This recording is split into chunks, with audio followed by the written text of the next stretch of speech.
The time now is 6:44, and this morning as we learn more about the deadly shooting at a Catholic school in Minnesota, lawmakers on both sides of the aisle are reacting to the tragedy. Let's go live to Joe St. George. And Joe, can we expect any new gun laws as a result of the latest shooting? Well, it's a little early to get a firm answer on that. Remember, we did see action after the Uvalde tragedy. There's certainly an outcry on the left. Democratic politicians, Hakeem Jeffries, who leads Democrats in the House, has referred to the guns, at least one of the guns that was used by the shooter in Minneapolis, as being a weapons of war. We've heard from Democratic politicians say that guns need to be off the streets. This is a familiar drumbeat, though, after mass shootings in this country. It's hard to see from my perch here, though, on Capitol Hill, with conservatives controlling the House, the Senate, the White House. We're not hearing statements from Republican leaders suggesting that gun reform needs to be on the horizon.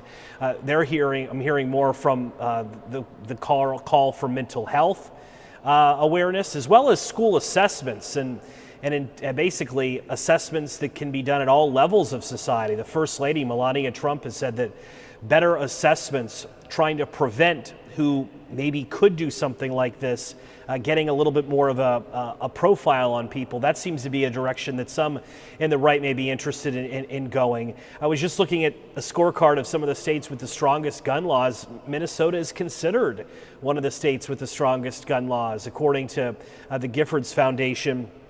And remember, Minnesota has dealt with so much violence this year. There have been prominent shootings.